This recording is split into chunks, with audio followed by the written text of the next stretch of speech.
What's good? We're back. One and only Paul Pickett, host of the Paul Pickett Podcast, aka Triple P, aka the Common Sense Podcast, your source for music, sports, politics, world events, and much, much more. Today I'm going to react to a video of a content creator reacting to Joe Rogan, talking about how he looks at Barack Obama differently and he does not view him the same. Let's get into it. Let's get into it. Sold Not For Sale Podcast. Coach Colin here. We got Joe Rogan talking about Obama briefly and how his opinion changed in regards to Obama, which I'm very happy about. And then we have something that's happened recently with Obama. He was talking about somebody or a certain group of people, rigging elections possibly, maybe putting a fix in, maybe stacking the deck in their favor, maybe going after political opponents. Obama become a Republican? And he's talking about no. That's what he's accusing Republicans of. Oh, it's gonna be nice to play this for you really quick. Obama seems to be so for division. This happened at a recent event he was speaking at. Seems like it was his own event. Let me just make sure that. Yep. It seems like they were at the Obama Foundation Democracy Forum. Okay, so he made his own event in order to give a speech. So we'll get into that after the Rogan clip. Let's go. We did trust the government, but there's this, which is such a weird thing to say. I used to think it was the Obama administration, but boy, Obama during this Kamala Harris administration, it changed my opinion of that guy. Boy. Really? Did you have a high opinion of him before? Yeah, I did. Yeah, I did, just as an intelligent person, a statesman. I felt like he's probably caught up in the system. It's very difficult to make real meaningful change. You think you're going to do something, and then you get into office, and you're like, oh, God, what a fucking quagmire this place is. That was the excuse a lot of people gave, that he didn't have the opportunity to do what he wanted to. He didn't have the power to do what he wanted to. Bunch of BS. Let's keep it moving. But watching him just straight up lie about Trump, the thing that got me was that very fine people thing, the white supremacist thing. They just kept trying to say that he was a racist, which is this thing that I think worked in 2017. Yeah. I think it worked back then. I don't think it works anymore. I don't think people believe it anymore.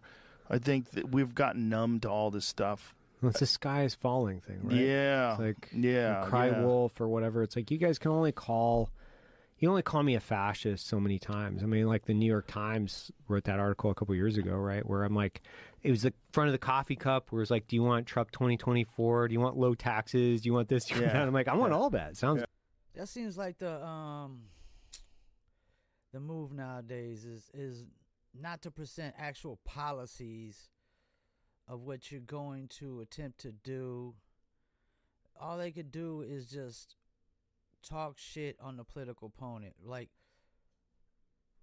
They can't really present policies, put a plan to action. They just gotta shit talk the other guy to try to win, and can't present any substance, any plan to put to action, or any real policies that matter. Let's keep it moving. Good.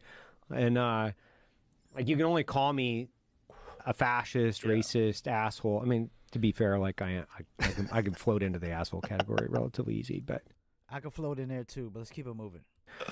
You can only call. Man, Joe Rogan sounding very somber as he's talking about it too. Yep. Obama. He called Obama the goat of presidents. Bro. George Washington exists, bro. Go with him.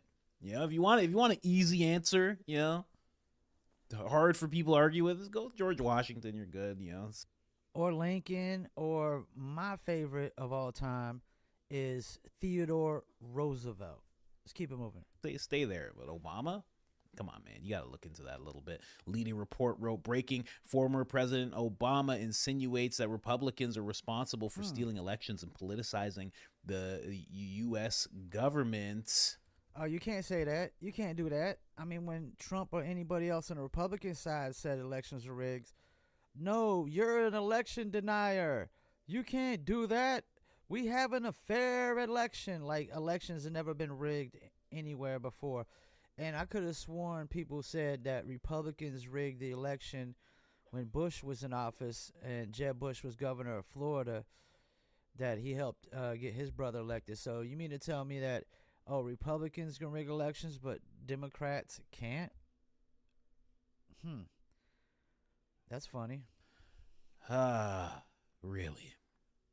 Is that how it goes? As soon as Trump wins, that's how it goes. I understand. It's fine. We'll slowly watch the left turn into conspiracy theorists. I can't wait. I can't wait. I can't wait. We'll get them some tinfoil Speedos, bring them on in, Yeah, but you have to be on board with lizard people first. This is what Obama said. Then I'm going to play some actual clips from the full video. There's another part that he said, I like to give you guys a little more than what everybody else is giving. Everybody else is giving this 43-second clip. I'm going to show you some other stuff that he said in this speech, and then I'm going to give you a little more context to this 43-second clip. Let's go. Potentially, when one side tries to stack the deck and lock in a permanent grip on power, either by actively suppressing votes or politicizing the armed forces or using the judiciary, the criminal justice system to go after opponents. That's funny. I mean, I don't remember Trump using the armed forces to go after people, but I do recall that Democrats just recently used the justice system to try to lock up Trump, not only in New York, but in Atlanta, Georgia. Somebody get this guy a mirror. He must have not looked in the mirror lately. And in those circumstances, pluralism does not call for us to just stand back and say, well, I'm not sure. That's okay. In those circumstances, a line has been crossed. A line has been crossed. The whole time you're like, oh my God, is this guy calling out Joe Biden right now? No. That's not what he's doing. Hey, I just got to play this one more time. Watch this part where he talks about a grip on power here. Potentially, when one side tries to stack the deck and lock in a permanent grip on power. His mouth started watering. He loves that permanent grip on power. He said he thought about it and paused. He's like, that. He said, wow, that sounds like a great idea.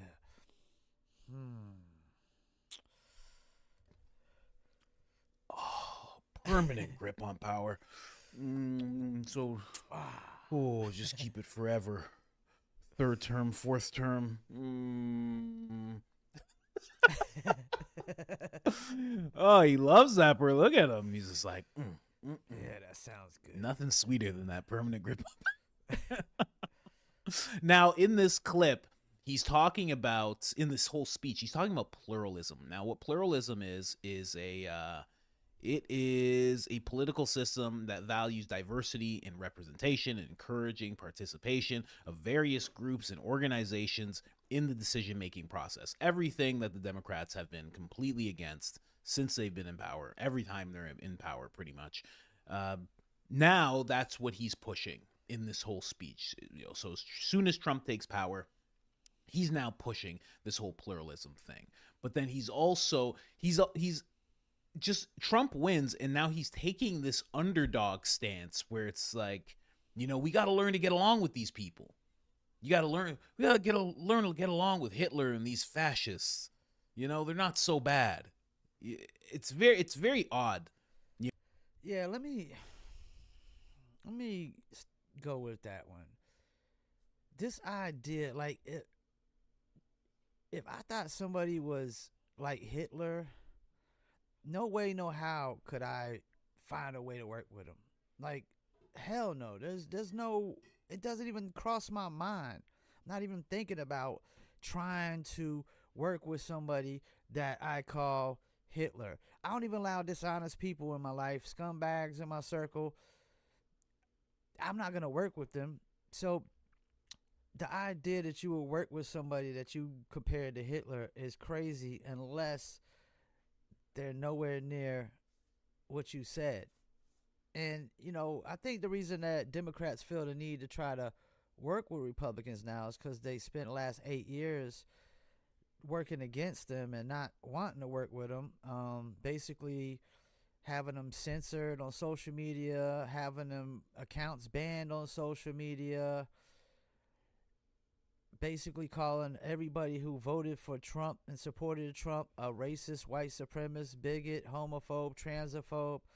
And now they're trying to walk back those things, and you can't walk back those things. When you call somebody a racist that's not a racist, there's no apologizing that. You can't just say, I'm sorry, I got it wrong, especially when there was no evidence or proof anyways.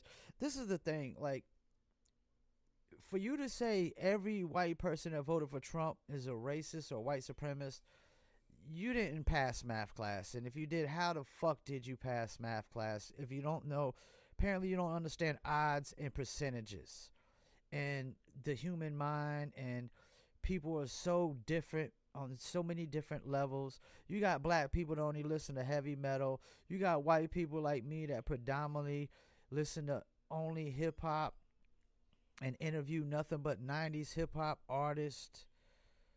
Like, I can't even think, how many white people have I interviewed this year? I think 0.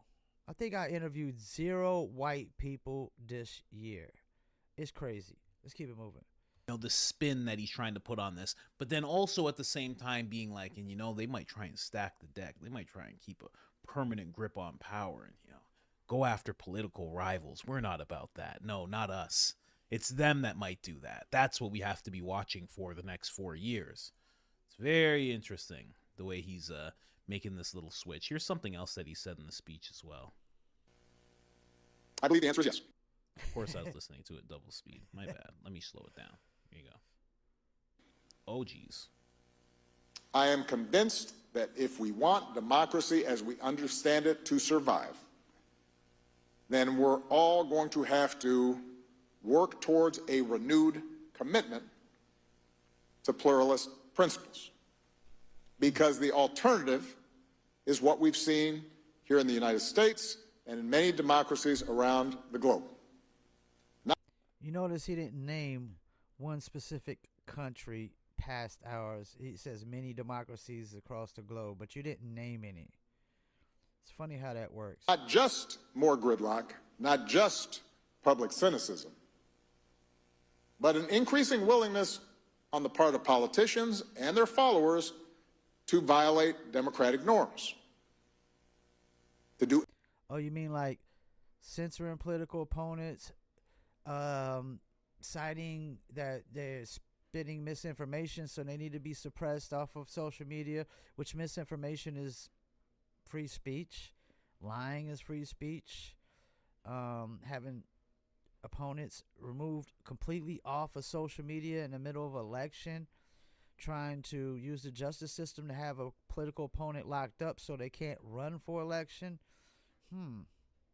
Anything they can to get their way. Sounds familiar. To use the power of the state to target critics and journalists. Oh, yeah, like censorship on conservative views. And political rivals. And to even resort to violence in order to gain and hold on to power.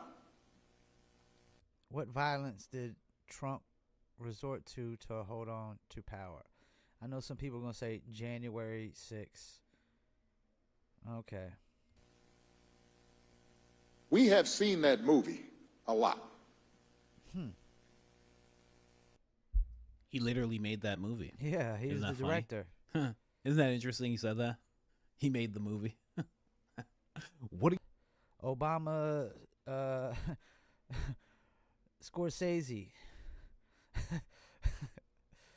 Obama, Scorsese. Let's keep it moving. What's he talking about? It's very odd the way it's not even odd. It's hypocritical. It's a tactic in confusion, because this is everything that they do and have been doing And now Trump is about to take office, and he's talking like that is everything they do and have been, everything Republicans do and have been doing. And that's just not the case. That's just not what we've seen. We've seen Trump be able to prosecute Hillary Clinton and others, and hasn't. He was impeached for investigating Hunter Biden. You know, he wanted to look into that whole thing. The same things that he wanted to look into, Hunter Biden's now being pardoned for. Like, it's just very interesting that this big switch is coming all of a sudden. Yeah, you know who gets pardoned? Sometimes people that are innocent in crimes and political prisoners usually, but the norm now is if you're getting pardoned, you definitely are a criminal. You committed a crime.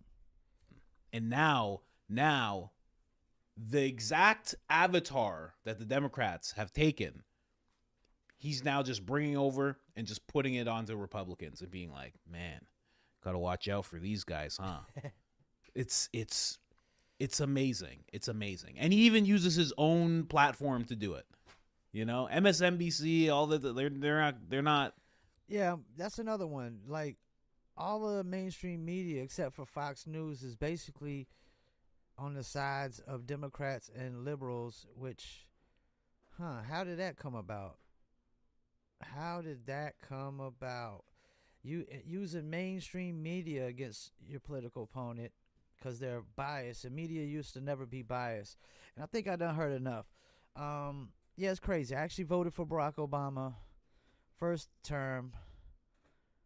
After he won and I heard the John McCain losing speech, I instantly knew that I voted for the wrong person. I've never voted for any politician because their skin color was white, but I did vote for somebody because their skin color was black. And I can tell you right now, that didn't work. So voting for a politician or a president or governor or anybody just because of their skin color, that doesn't work, man. You got to go off policies and the policies that they say they're going to try to achieve and accomplish. And you have to try to take their word for it, you know, and hope that they go through, you know, once they get elected, that they're going to go through and try to achieve and accomplish every single policy possible. Because, you know, you can't get 100% across the board. If somebody said they're going to do this, you're never going to get 100%.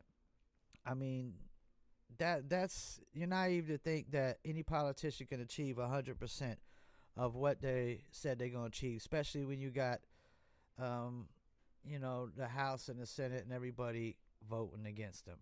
Once again, I want to thank you for tuning in to another episode of Paul Pickett Podcast. Peace, and I'm out.